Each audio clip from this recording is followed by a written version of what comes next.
What's up, everybody, and welcome to CNN 10. Happy Friday. I'm Ryan Young, filling in for Coy Wire. Today, your 10 minutes of news starts now.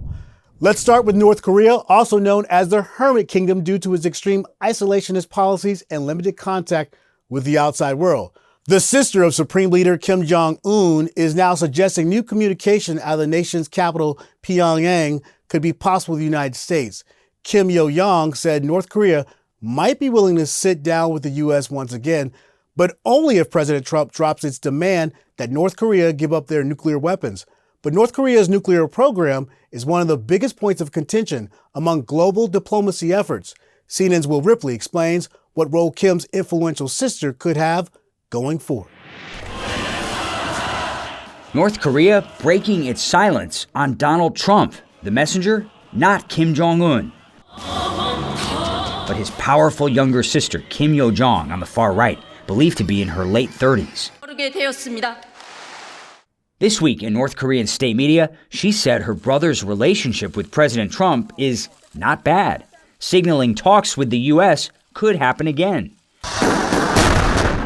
But only if the U.S. drops its demand for denuclearization and accepts North Korea as a nuclear power. Kim's sister also called South Korea the enemy, slamming their new president Lee Jae-myung, rejecting any chance for dialogue. She exuded confidence, she exuded arrogance even. She's a major architect of her older brother's carefully choreographed image, like this recent meeting with Russia's foreign minister on one of Kim's yachts. She was also by his side when Kim met President Trump. His sister, who is always around him, kind of acts as his chief of staff.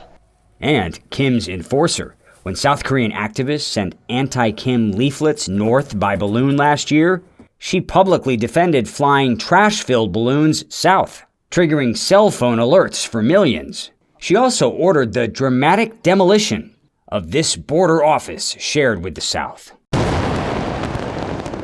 Kim Yo-jong has been rising in power for years, promoted to the Politburo, the senior body of North Korea's Communist Party. She represented her brother at the 2018 Winter Olympics in South Korea.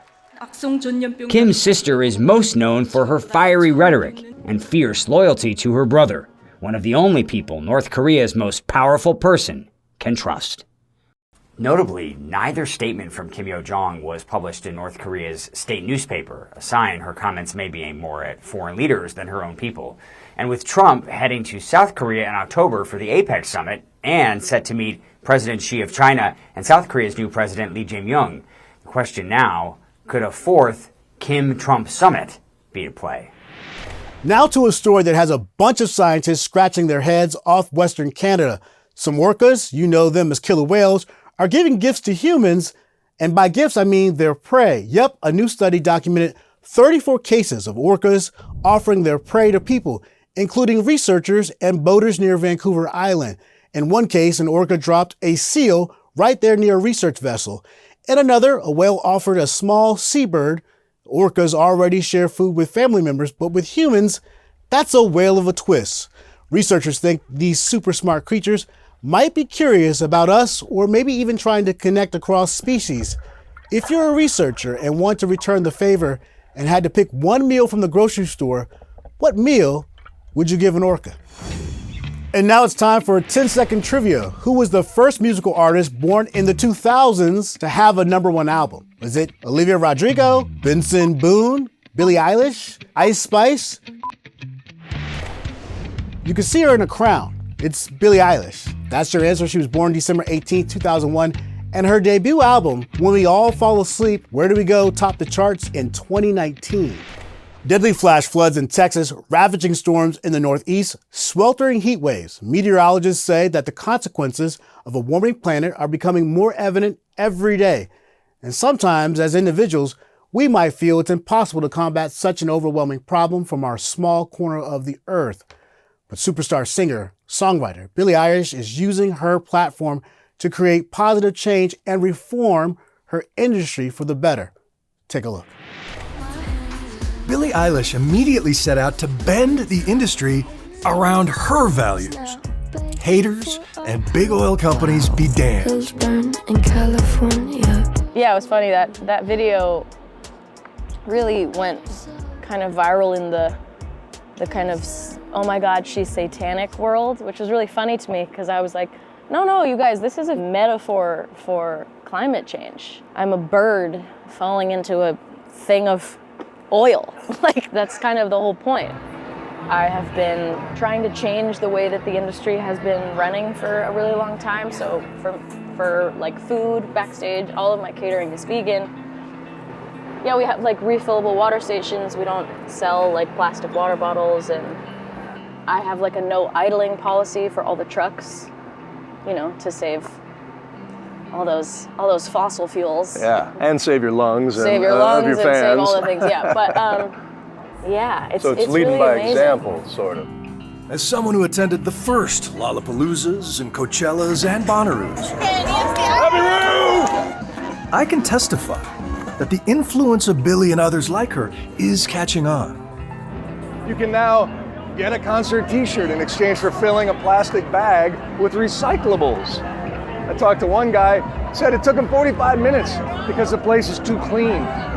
We've reached a point where it is cool to refill your own water bottle. This is the refillable water. Keeps you hydrated. We didn't plan that at all. I have never met her.